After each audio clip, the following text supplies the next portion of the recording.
G'day everyone, and welcome to today's presentation hosted by me, Zoe Wood, the Video Confidence Coach. I want to thank wholeheartedly everyone at the 1111 Hour crew, including Tabitha and Cherry, and everyone at the Help My Business. I love the name, but I keep forgetting the name. Tabitha, you're going to yell at me. The Facebook group that obviously this stream is a part of, as well as the podcast that you are hopefully listening to if you are after the live stream today. So my name is Zoe Wood, and I am going to be running a nice little workshop, a little interactive workshop for those who are live with us this evening to answer any of your questions regarding video confidence, marketing, personal branding, pretty much everything that I do and the business that I run. So there will be no introduction from Cherry or Tabitha today, just because they're in the back seat taking some notes today. And as I am the one that helped them set up this season of live streaming and the podcast, I've got access to the back end where I'm just going to tick and do the work on my end. But I have a nice presentation that we'll work through slowly throughout the hour today. And if you have any questions, please make sure to comment them below, and Cherry will pick them and put them up on the screen for us to answer. And I will do my best to answer as we go along. And if I don't have the answers straight away for you, I will definitely respond to you within 24 hours with an actual answer. Because even though I may be the expert, I may not know everything all of the time. And that should be the same for you. You don't always have the answers to everything. G'day, Tabitha. Nice to see you. Hope you're enjoying your relaxing night here in May 2024. And g'day, Kate. Nice to see you as well. All right, we're going to cut to this next shot, which will work. See? Oh, look at us go. All right. So for those who are listening to us today, we did a smooth transition and everything worked. Thank you, Cherry. So g'day, Wilma, as well. So today we got Elevate Your On-Camera Presence, Mastering Video Communication Skills with me, the Video Confidence Coach. Before I'd like to begin today, I would like to acknowledge and pay my respects to the Wadawurrung people of the Kulin Nation, the traditional custodians and owners of the land on which I conduct my business. I pay my respects to the elders past, present and emerging, and I stand with the traditional custodians of the lands in working towards a more equal future. Aboriginal and Torres Strait Islander people continue to face discrimination and disadvantage due to our country's colonial past. I stand with them and their fight against injustice always was, always will be Aboriginal land. And in today's workshop, as I mentioned just briefly for those who have just joining us on the live stream now, this workshop, or presentation more like, is dictated by you. So the questions that you have for us tonight that you'll be putting in the comments, Cherry will put up on the screen, and I'll make sure to full screen myself and answer your questions as they come up. I have got a whole bunch of prompts in this presentation for me and the questions that I can answer. But if anything does spark any questions for you, feel free to let me know. I'm happy to leave this presentation in the dust if that's what you guys need. And for those who are watching us in the replay or listening to the podcast, make sure that you join us usually on Tuesday nights if you are interested in contributing live. And also, I'm here on the bonus on Wednesday night, but they're usually on the Tuesday nights.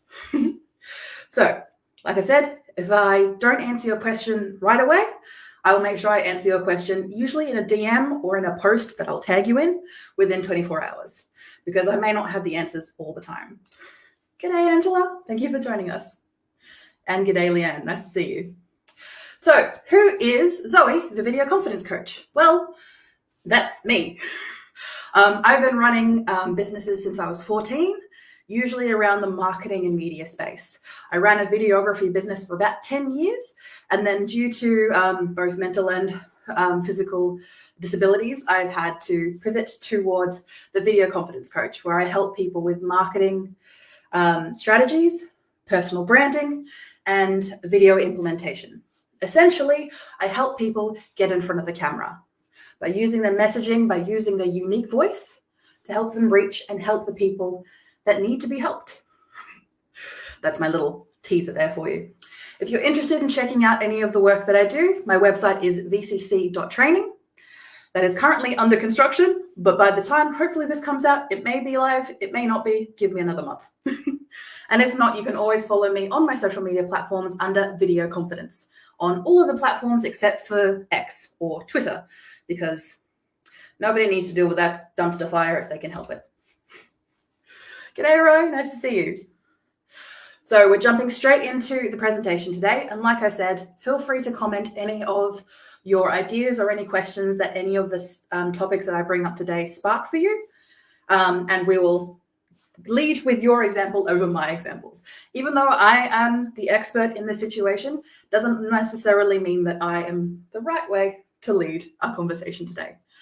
So to start off with, a lot of people who come to me seeking advice regarding video presentations or getting confident on camera usually think of the fundamentals of what equipment do I use?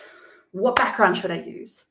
How do I stand properly? What is my posture? Like usually for people who are not confident on camera or who haven't even tried being on the camera themselves, can feel like they need to grab onto something so they can come to me knowing a little bit about the area that they're trying to get me to help them in. But when you are going to a dentist, you may go to a dentist and say, hey, I've got like a pain in my tooth, but you're not saying, hey, can you flush this out? Can you drill into this? Can you replace the cavity with plastic? I don't know what they put in there nowadays. They used to put in mercury or silver or something in there in the past. Ugh. But you're not telling the expert what to do. You're just providing them with the problem that you have. And as the expert that they are, they should be providing you the solution. And hopefully when you come to marketing experts like myself, and I do hesitate to use the term expert for myself, but yes, I do use the term expert. When people come to a media expert like myself, you need to be able to provide the problem to understand ultimately what we can do and provide you a solution, which of course hopefully most small businesses and experts and industry authorities should be doing. But today we're going to start off with the body language mastery of doing any of your video work. So of course, when you think of video, you usually think of a situation like this, where you're standing in front of the camera, be it the camera on your phone, the camera in your computer, or the camera that's on your microwave or fridge. Essentially, whichever camera you have access to, usually most people think of how they're going to look, how they're going to stand, how they're going to posture themselves, how they're going to maintain a confident posture. But I'm going to tell you now, and I'm going to ask the question now, do you need to be in front of the camera? That might be a very strange question for someone who is touting as one of the things that I can do for you is to give you confidence in front of the camera. The reason I ask you this is because if you don't want to be in front of the camera because you don't see a need to, no matter what I say, no matter what any expert says, you aren't going to listen to them. So in your business, of course, there's plenty of things that you can showcase, and we'll get onto that in the rest of our workshop and presentation. But what I want to ask you is, if you need to be in front of the camera, is that because the work, the services, the products that you provide are very special to you? Are you unique in what you can provide people? Are you the clincher between people coming to you exhausted, exasperated, laden with problems, and you are there to fix them? Now, the reason I ask those questions is because if you're answering yes to those questions, then there's a good chance that, yes, you're actually going to need to stand in front of the camera, but not for your benefit, for their benefit, for your audience, for your potential clients, for your current clients, for your past clients. You're standing in front of the camera for their benefit, not for your own. Yes, I understand that getting in front of the camera can be absolutely bloody terrifying. And this is coming from the video confidence coach. I understand that it can be terrifying. And the reason that I can stand in front of you with as much confidence as I have is because I've practiced. I repeated words over and over and over again growing up because I was deaf. From when I was born till around about 6 or 7, I could not hear. So I just mimicked what people did around me, hopefully to fit in. And then I mimicked again to try and make sure that I was able to communicate clearer. And when I've communicated to the camera, it's because I practice almost daily. And that's why my skill level, especially for people who aren't media trained, may see that as a very high level of skill. But that's just because I've practiced. Ultimately, I was forced to practice. But for yourself and for your business, if you are the clincher, if you are the thing that holds the business together, that you are the one that does the services, you're the one that people reach out to when they pick up the phone, if you are the one who is conveying the message that is going to help people achieve their goals, then unfortunately, you're going to have to be in front of the camera. I know that sounds absolutely terrible, but if you give yourself enough practice, if you give yourself enough grace and the opportunity to, say, for example, go on live streams on a regular basis, film regular videos out and about, just pop a camera on top of your computer and film a mini rant about the day's events. Whatever it is, as long as you're doing it and you're actually practicing it over time. Because you will get better. It's going to start out terrible, but you're definitely going to get better. And I pulled all of that just from the word maintain confident posture. So moving on to the next part, I'm going to check out the comments that are on the live stream today. So thank you so much for everyone's comments. And again, feel free to comment if you have any questions.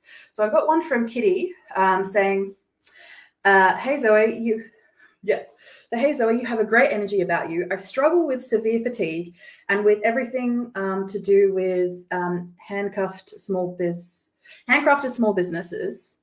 I always find it struggle to bring energy to a video and I sound slow and tired. How do you pick up your energy for a video? On the topic of need, I've heard the algorithm on so many social faces. Yes. So going to pull widescreen here. So answering Kitty's first question, and then I'll move to the second half of your question, Kitty. In regards to bringing up your energy, it's very much a case of, first of all, making it comfortable for you. Because I'm going to tell you now, when it comes to the camera can be a little bit strange because it's not another human watching you. It's a piece of tech. It's a piece of machinery. And as tech progresses, an AI machine is staring at you. So there's a lot of things that can seem a bit odd when we're trying to pick up our speed or pick up our energy because we're expecting some sort of feedback. Usually when you're communicating with other human beings, you're expecting some sort of feedback. So to know if your energy is too low or too high, to understand where you're coming from. But because you're working with a piece of machinery, it's going to be not going to give you a whole lot to work with. So just to bring up your energy, you can first either sit down or you find yourself in a more comfortable position. Usually that helps bring up your energy because you're not trying to either stand up for a long period of time or trying to put yourself in an uncomfortable position because maybe the light is better. That might be the case, but if you're uncomfortable, you're not going to have a whole lot of energy. And making sure that you, another useful tip that I have for bringing up your energy is, again, practice, which I tell you now, Kitty, is one of the main factors of what I do is just tell people to practice. But giving yourself that opportunity that if you find yourself in a day have more energy in the mornings, then think about the video that you're going to film ahead of time, maybe even write down some dot points. So then you don't have to keep thinking about it, maybe the night before or whenever you're relaxing. And then when you actually come to film the video at the time of day where you have the most energy, then you'll be able to film it maybe once, maybe twice, maximum 3 times. And then that's it. Don't feel the need to keep recording things to get it absolutely perfect because you've done it 3 times.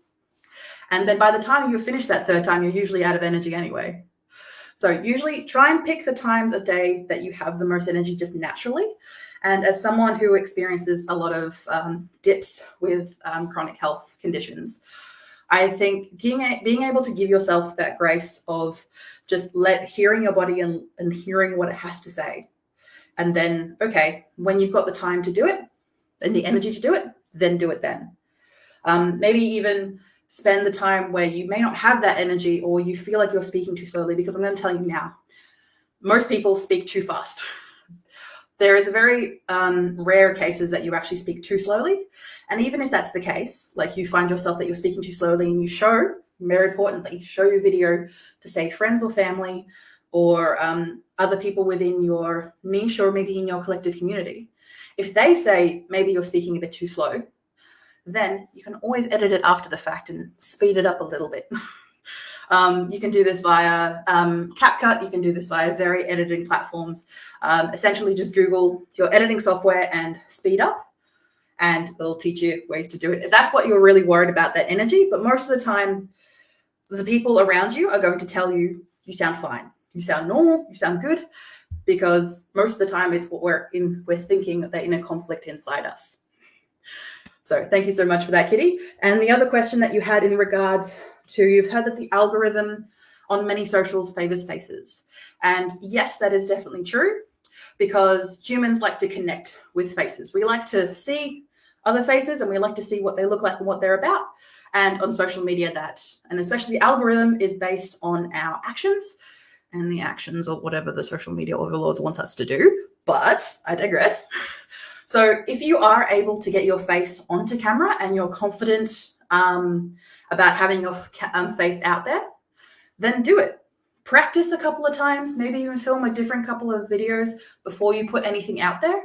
And then once you put that video out there, make sure that you share it with the community, like us here, or you share the video to other groups that you're a part of, maybe just to get some feedback on what you can improve on, in a nice way, of course, because people are willing to support other people. And the algorithm favors a lot of things at any different time. I highly recommend that you don't dictate your actions of creating content or videos based entirely on what the algorithm is going to do. Because unfortunately, it's a beast all in itself, and nobody knows what it's doing at any given time.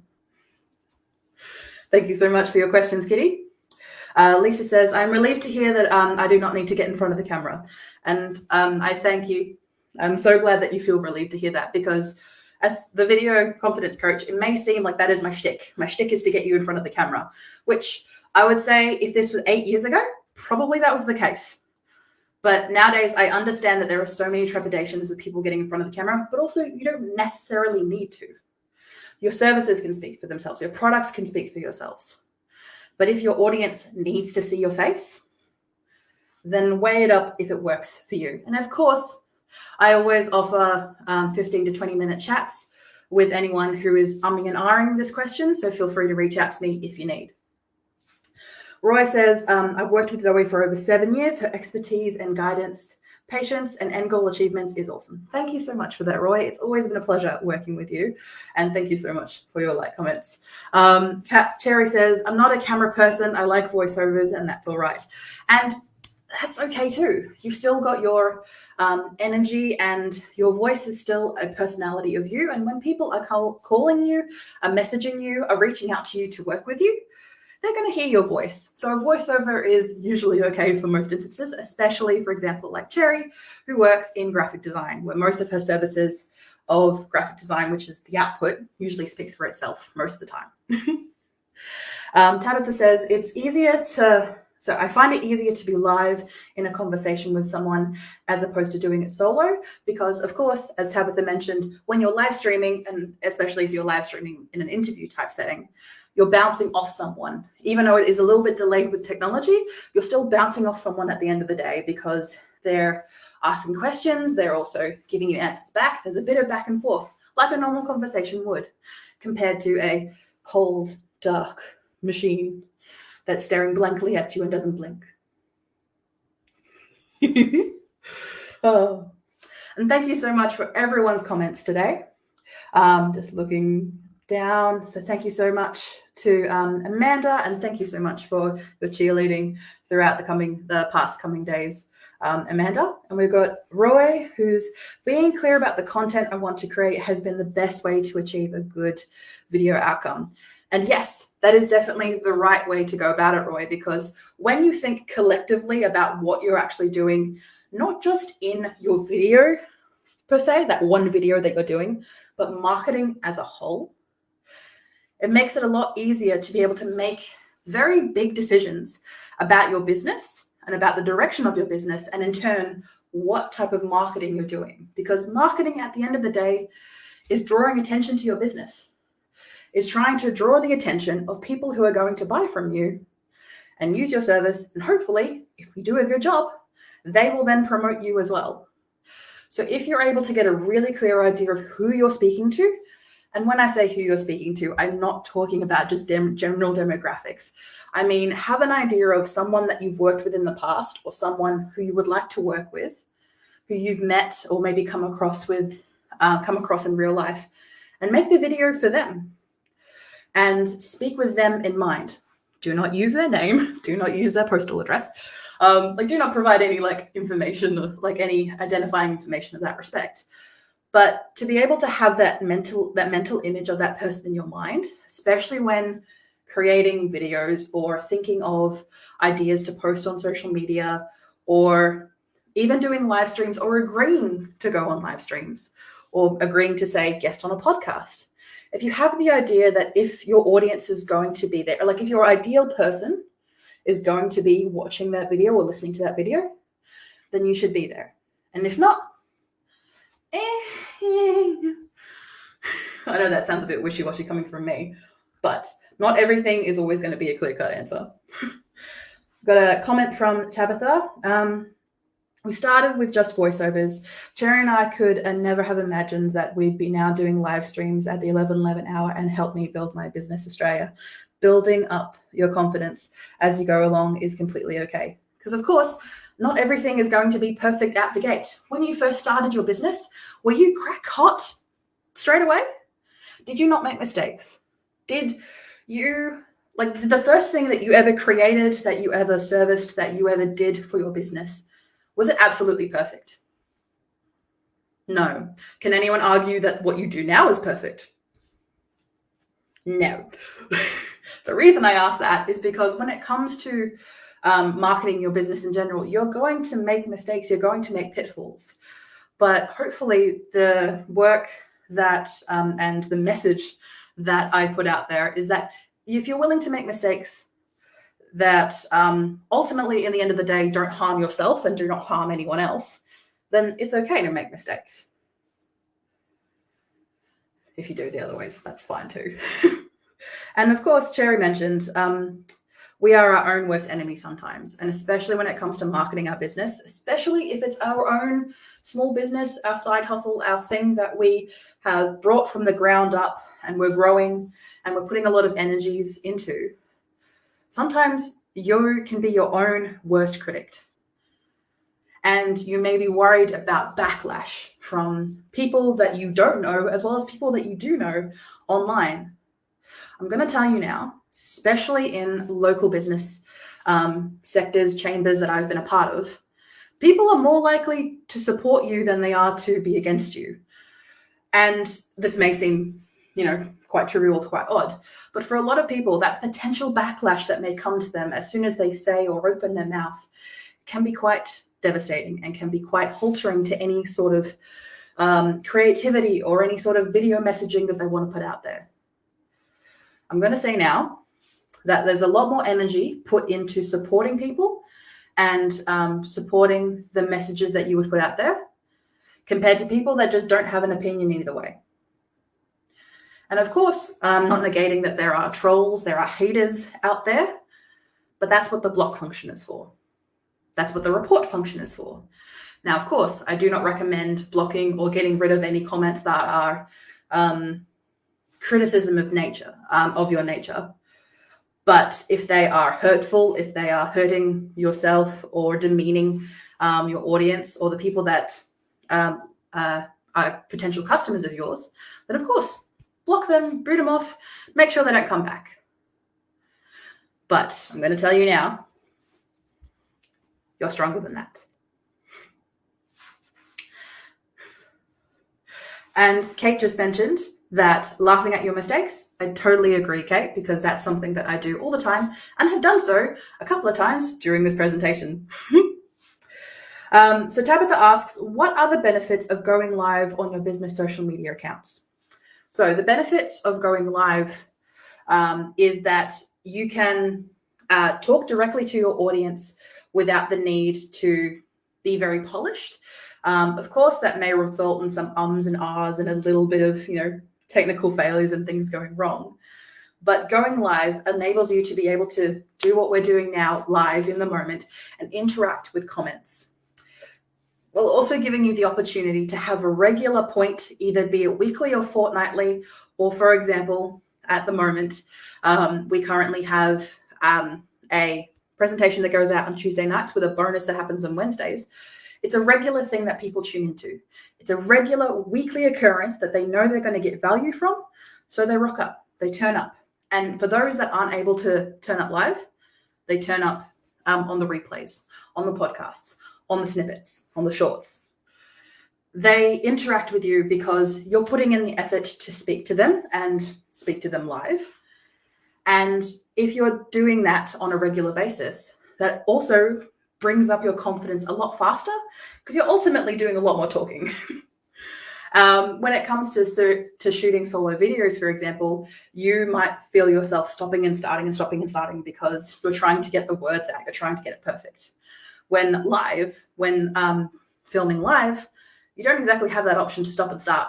You just got to keep going and give yourself that grace and that reassurance that, okay, if I stuff up, I'm just going to take a breath. I'm going to pause, stare down the barrel of that camera and start again. And people are going to be okay with that because it's live. It's like a normal conversation. Things are going to go wrong. Sometimes you're going to stumble over your words. I am a big proponent of stumbling over my words. Or in my case, because I speak a lot with my hands, I hit the microphone a bit too many times. And of course, if I was filming a video, I'd cut that out. But if it's live, probably not so much.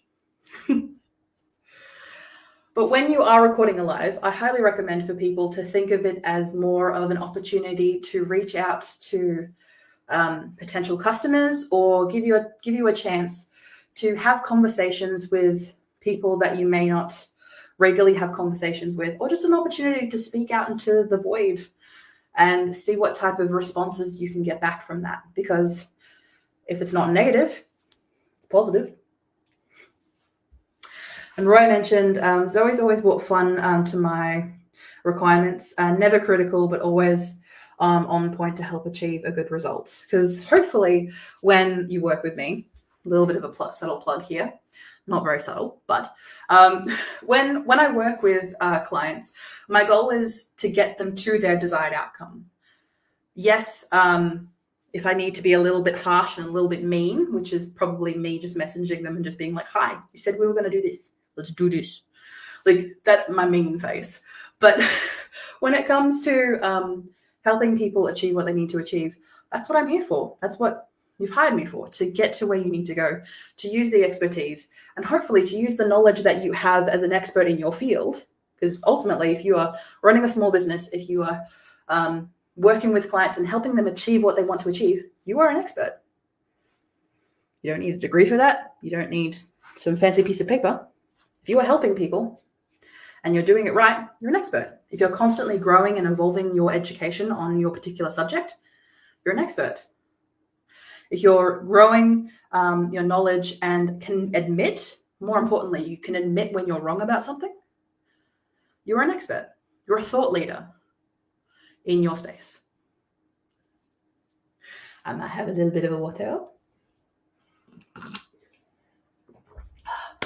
Leanne has put a comment here saying, I'm a bit of a struggling perfectionist, so always struggle with mistakes and it affects my confidence. I'm definitely getting much better at it though, as I know I'm learning from each mistake now. And I thank you so much, Leanne, for being able to post that and comment that out to us today. I completely understand where you're coming from about being a recovering perfectionist. Very early on in my career, I felt like everything had to be perfect. And I was still learning. I was very much still learning, getting my boots on. I was 14, 15 at the time. Not everything had to be perfect. And even now, I find myself still struggling with that perfectionism. And the thing that grounds me or brings me back down to not negate the perfectionism per se, but knowing that my level of minimum viable product, so that is a business term called MVP, so minimum viable product, I like to call, I had a mug of it, BFM, bare effing minimum. And no, I'm not going to swear for all the parents in the room. So what is my BFM, my bare effing minimum is a lot higher than people's bare effing minimum for what they have for me. And when it comes to perfectionism, to be able to let yourself go a little bit and not everything has to be perfect. Does it tick all the boxes? Awesome. Does it beat the bare effing minimum? Awesome. Cool. You're done. You're done. Put it away. Put it away. Put it on your website. Put it on social media. Remind yourself in 60 days to post this again. Maybe even another 60 days after that to post it again. Done. Close shop. You don't need to watch that again. Maybe when you post a video, you can interact with the comments that are left on that video. But ultimately, once you're done with it, you don't need to watch the video again. And that's what I do. I am lucky enough to work with so many clients where I get the privilege of watching you over and over and over and over and over again. You don't have to worry about it. All you have to worry about is answering comments and making sure that people get the knowledge they need from you to hopefully become potential clients of yours. But don't worry about being a perfectionist. Eventually, you'll rub it off. So a question from Roy is, does Facebook advertising produce results? How can this be measured? So Facebook advertising is very much, it is a very ever-expanding bubble of stuff. And when it comes to social media, Facebook is like the OG. It's not, but it's one of the longest running platforms and still has a lot of sway in the marketplace. There's a lot of things that Meta, who is the owner of Facebook, does that is not great. And Facebook marketing, I'd say 10 years ago, Facebook marketing was chef kiss, was absolutely great. You could pay $10 and reach minimum 3,000 to 4,000 people, depending on what levers you pulled to get to a certain niche of people. Nowadays, I saw a going rate recently of $35 and you could reach 806 people in that particular niche, again, with all the levers being pulled. The reason I hesitate to answer this question is because it's very much indicative of the business that you have, the services that you offer, and the target demographic that you're aiming for. If, say, for example, if your people that you aim for are women who are in, say, late 40s, early 50s, who are in regional Victoria, who, either live either associated with a farm or agriculture in some way. Now I'm giving you kind of broad strokes here. You will have a higher chance of actually getting leads through on Facebook compared to, say, reaching out to 18-year-olds who are in Brazil, who are in the metro city, who are interested in luxury fashion, for example. I'm giving you like really wide ideas out of there. But in regards to effectiveness, the effectiveness has definitely, of Facebook ads particularly, has come down over the years. But that is because Facebook has become quite normalized. It's actually reaching the peak or the end of its life cycle unless they do some major changes soon. There's a reason why a lot of people are moving on to Instagram or to other platforms, just because Facebook at the moment can seem quite bloated. And when it comes to advertising, it doesn't get as much bang for your buck as it used to. Depending on your demographics, that will dictate where your advertising dollars go. And boosting a post is not advertising on Facebook. Boosting a post just essentially gives money to Meta. They show it to a slightly few more people and that's it. Compared to advertising, which has a lot more checks and balances and a lot more insights in place. But again, that entirely depends on the audience that you're trying to attract.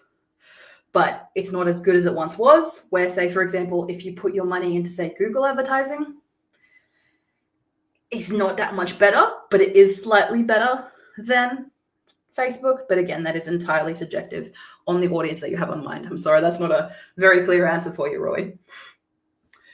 Navina asks, powered by StreamYard, what is this tool? And the captions on screen, it looks great. So thank you, Navina, for that comment. So this tool that we're using is called StreamYard, as you noticed in the corner. We're using the free version of this because we provide free live streams to you guys. And essentially, this is a streaming platform that enables us to stream to a wide audience. Mainly, we just use the Facebook group at the moment. But this platform allows us, instead of just streaming directly to Facebook, where we may not have a whole lot of control on how things look or how things present. For example, if I were to live stream directly to Facebook, I'd only be able to use my camera, and I wouldn't be able to allow guests like we have in the past.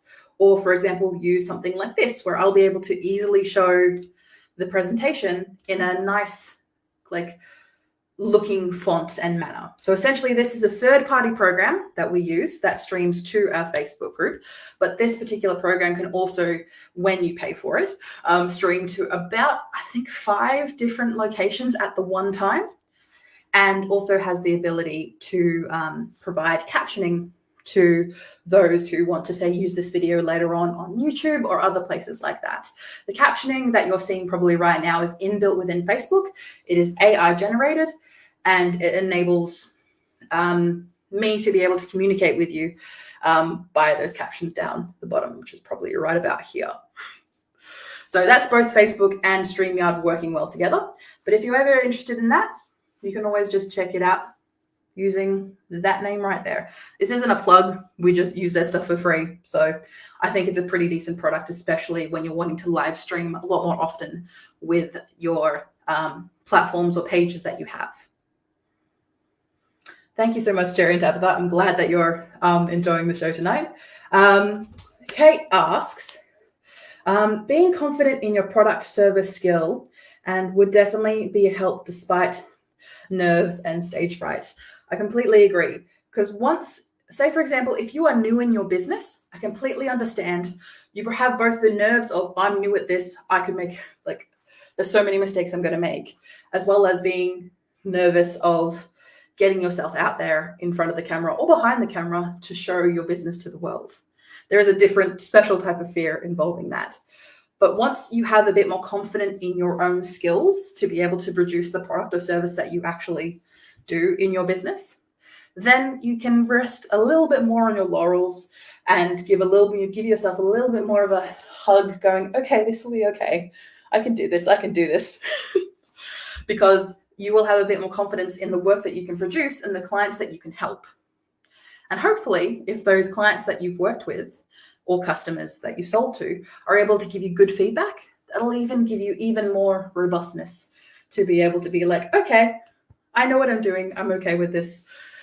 Giving me that good feedback loop to be able to start producing videos or reaching out on social media to people like your past clients. All right. I might need to get another drink because I'm going a bit weird with my sentences.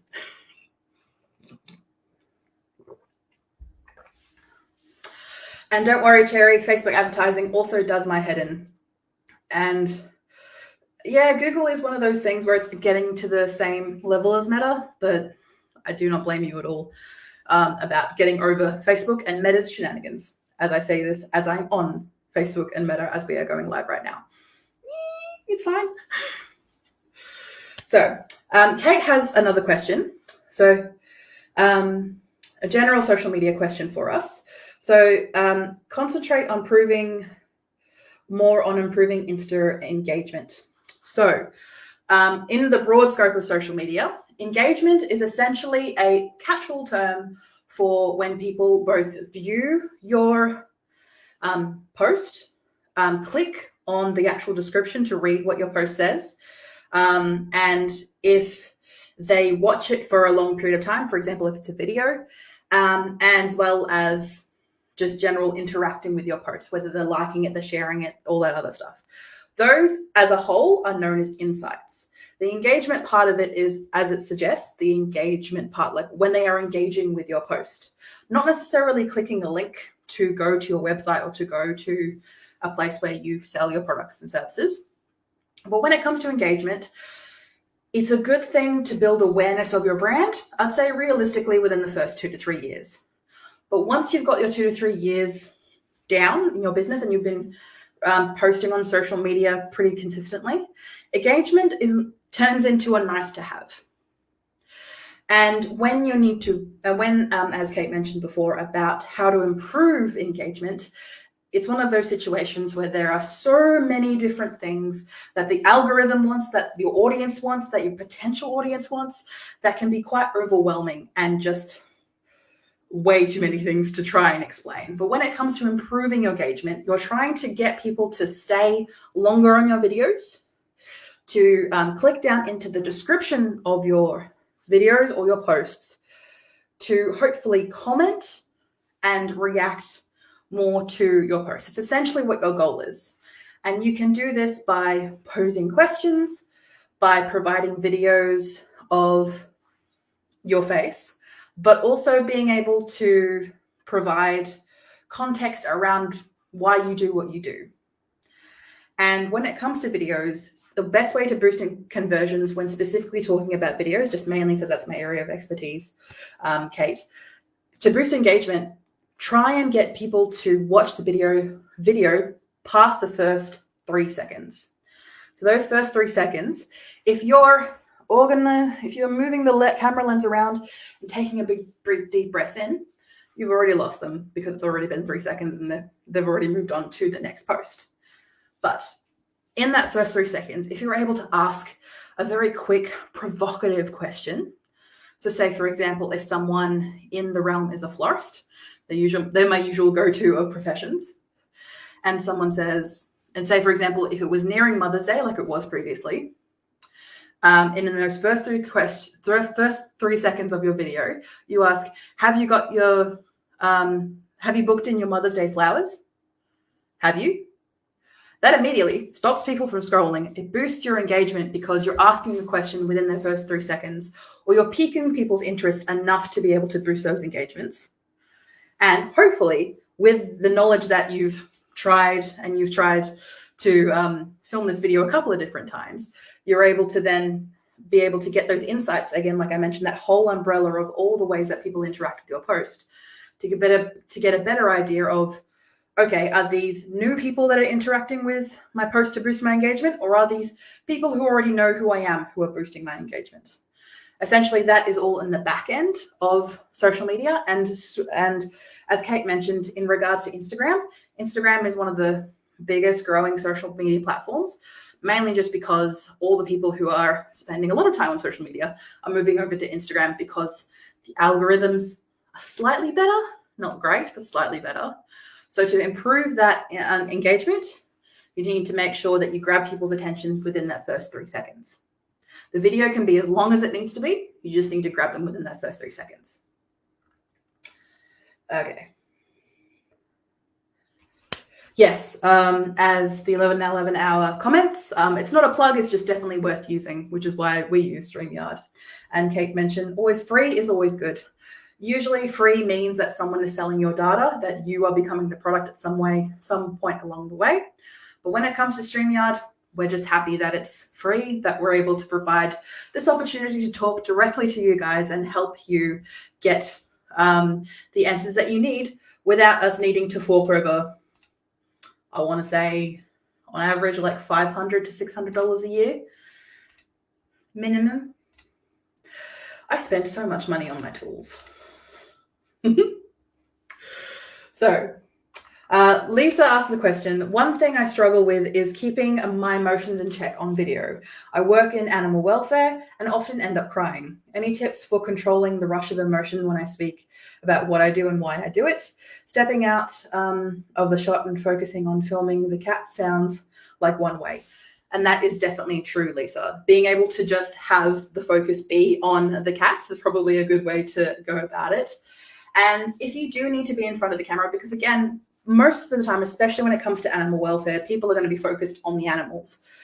But if you are, say, for example, going to be, like I mentioned before, you are going to be the one that is going to be picking up the phone, answering the messages, answering the texts, then people feel a lot more comfortable interacting with you because they know that you are going to be the one who they see ultimately when it comes to humans and doing the humans interactions.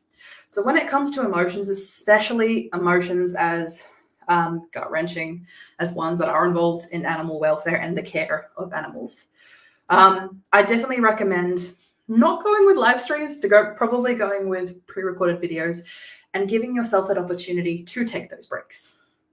As I mentioned before about filming when you have the highest energy in the day, that's always a good chance to be able to keep your emotions in check. You'll have more energy. Say, for example, if you are someone who has more energy at the start of the day, film your videos either in a location that is more comfortable to you. So be it at home in, say, a home office or a lounge room or somewhere where there's nice soft furnishings that you can sit down and you can be comfortable in, because there's less chance of your, and again, I hate to use the term negative emotions because there's no such thing as negative emotions, but to be able to feel comfortable in yourself enough that you're able to get the message through and get the message clear enough without the need to, say, cry. Because again, the work that you do is definitely needed. And that we are so lucky to have people in the world like you who do the work that you do. But if you need to take a break, that's fine. Take a break, have a little cry. So take some time, breathe, and then if you need to, get back to filming. And as Cherry mentioned, she always does voiceovers. If voiceovers are easier for you to be able to have a script in front of you and read off that, or maybe even have dot points in front of you to read off that a little bit more naturally without having to worry about focusing on a camera lens and worrying about crying. Because of course we might be able to hear that you're crying in the voice, but necessarily that's not always going to be the case. So again, is it fit for purpose? Is it going to work with what you need to? And is it going to ultimately help the people and help the cats that you're working with at the end of the day? Because it's okay if that's not the case. You don't need to get in front of the camera if that's the case. But if people are going to be interacting with you and they're going to be putting their trust in you and the work that you do, if you can get yourself on camera at least once, then that's chef's kiss. And if that's not the case, then stand back and focus on the cats. Oh. Tabitha asked the questions. We welcome anyone who'd like to try live streaming into the Help Me Build My Business Australia Facebook group. Think of it as an opportunity to practice and build your confidence with an audience of people who are willing to support you. And that is totally true. That's exactly what we do here. We want to support you, not necessarily just in the live, but in the lead up to it. Like I mentioned before, Amanda's been my cheerleader. Woo! In messages and in comments and in prompts leading up to today's presentation. And that's what we do. We provide support and we give you that cheerleading and that boost up before the live, during the live, and even after the live. Because it's not just standing in front of the camera and talking about what you do. It's having a conversation with local business people who are here to support you at the end of the day. And I want to thank Tabitha and Cherry for providing us with this group to be able to do that with.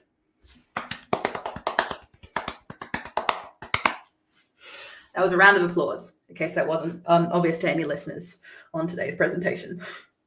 So Kate mentioned, wow, thank you. Amazing wealth of knowledge, and I hope you are taking all notes, guys. Yes, I hope that is definitely true for everyone out there.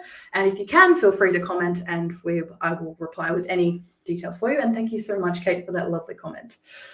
Chris Bose, I do have a Facebook for my MND wheel for MND fundraising, but despite Mr. Zuckerberg, so I'm slowly learning Instagram. And yes, when it comes to social media, especially for small business, my recommendation is to start with the social media platform that you know and you have more confidence in. Because again, if you've got a ground of confidence to begin with, it makes it a whole lot easier to be able to promote your business if you have a better understanding of the platform. But as I mentioned, Facebook is kind of reaching its peak and is slowly going downhill. It's becoming a bit bloated and it's becoming a little bit long in the teeth. As I say that as someone who started using Facebook when it first came out in Australia, and started running and helping businesses on Facebook back in the day. So when it comes to moving over to a new platform, I highly recommend getting a personal account before you start your business account. To try a personal account out, get the feel for the platform, see what the actual functionality of the actual platform is like, but also what trends are currently running on the platform. If any of your friends or any of your family are on there, maybe seeing what they do and how they use the platform. Listen or watch any experts who are currently in the field, not necessarily to take their word verbatim. You should never take anyone's word verbatim, but to be able to just use people's insight into the platforms to say, like, okay, I can then use this in my own business. And then once you create the account, then from there, give yourself the opportunity to post around 2 to 3 times a week and give yourself a consistent pattern that you know you can meet. And also, one tip that I will give to the people who are on today's live and who are listening in the podcast, it is okay to post the same post everywhere.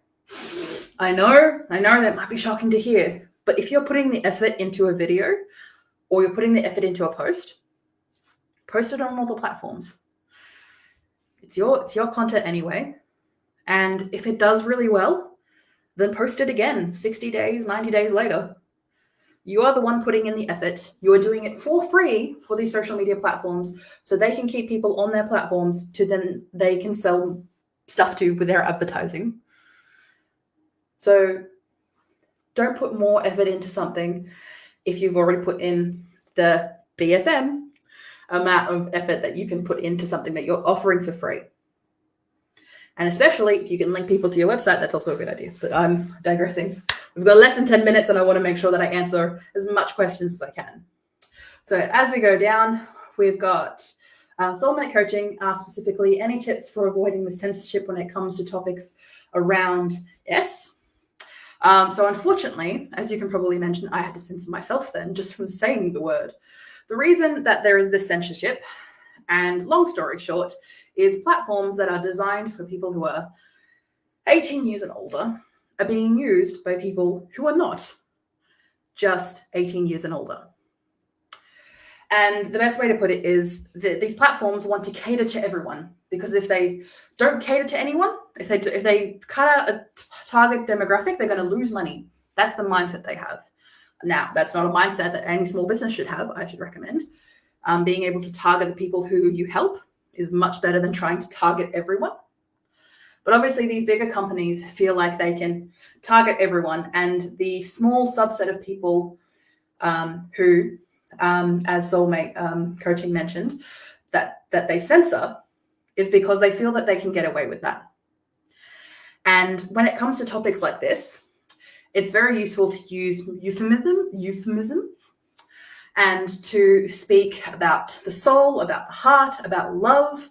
And unfortunately, it's one of those things that it's going to get stricter over time, just because, as I mentioned, these platforms are trying to cater to everyone, and they're trying to push out the people who are ultimately getting them views and interest and money.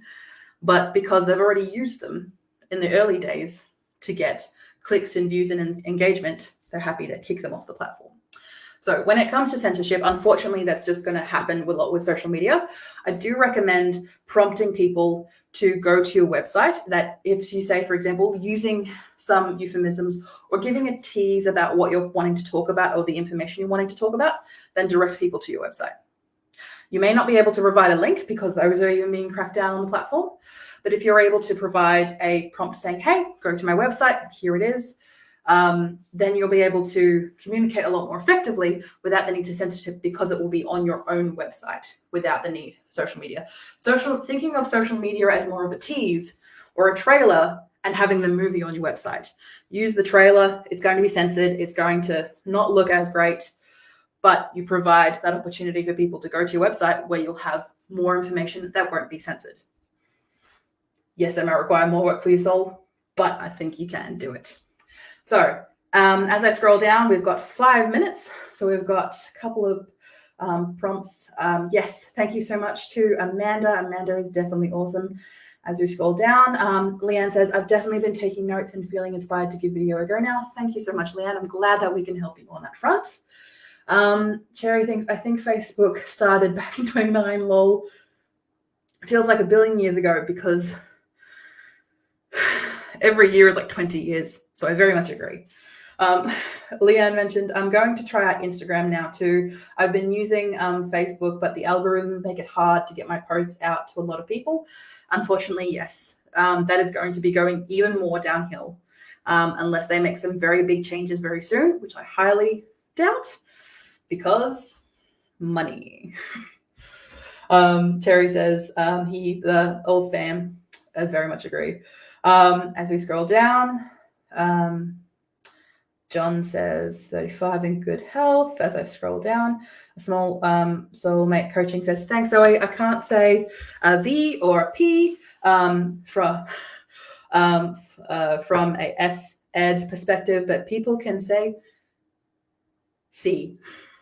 You might need to check out the live stream for anyone who is listening on the replay or for anyone who is listening to the podcast to de-censor what I just said, because yes, I very much agree that when it comes to an S-Ed combination that everything is censored when you're trying to educate people on a subject, but it's not censored when you just have it out in the open.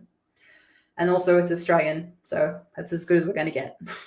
The scrolling down and said, 11 at 11 hour mentioned that we have had a bit of success on Instagram lately, which is good to hear and good to see. So that there is definitely going to be ebbs and flows when it comes to social media. Nothing is ever going to stay the same, which is why I very highly encourage you to keep an eye out for people who are like your business or who are adjacent to your business, where you can learn more about what they've done and what has worked for them. So then you can start implementing that in your business. Not necessarily your competitors, but people who are in the same somewhat field as you. Because say, for example, as Soulmate mentioned, if you're in S education and the work that you do and you're seeing people around you doing a certain trend, but they're not getting flagged for it, might be time to try out that trend. Just as a good mention to put in the flow of things. I'm going to quickly move this out of the way so you can read it. So for those on the live stream, I've just put on the screen what you can go through next. So we've got 2 minutes before the end of today's presentation. Make sure that if you are interested in following any more of me on my social medias, you can find me on Video Confidence on all social medias, except for X or Twitter, because nobody wants to be on that. And for those who are interested in anything that I can provide for you, I've provided a PDF of your before live stream checklist that you can find on the 1111 hour website, which will hopefully not be linked in the comments because the comments don't entirely work for links and be suppressed real quick. But you can definitely find that by typing in 1111hour.com.au, and then you'll probably see the most recent events where hopefully I will pop up. So we've got a couple more minutes to go, but I'm just going to leave that on screen for us. I want to thank so much for everyone who was able to be here on the live and to comment your questions and your thoughts and any of the ideas that you've had or any of your experience that you've had with social media or with video marketing. I'm so glad that we've been able to provide this opportunity for everyone. And if you are not here, if you're here in the replay or you're here on the podcast, do not worry. These comments are still available and open, that you can comment your thoughts and your ideas and your experience in those same comments below, or check out our future events for other subjects that will help small business owners build their business in Australia. So thank you so much, especially to Cherry for organizing our lovely comments that are on the screen for anyone who was watching today's presentation. And I have gapped long enough because it is 9 p.m. Oh, so thank you so much to everyone. And I'm probably going to finish the stream in a couple of seconds here. But as I mentioned, if you want to reach out to me, feel free to DM me on any of my social medias. I'm pretty responsive, getting better at it, as all of us with email inboxes. Some of us are better than others. I am not that great, but we are doing our best. So if you need to reach out to me, feel free to do so that way. All right, I'm going to stop gabbing. I'm going to let you guys go back to your lovely night. And for those who are listening or catching us on the replay, to enjoy the rest of your day. All right, bye everyone.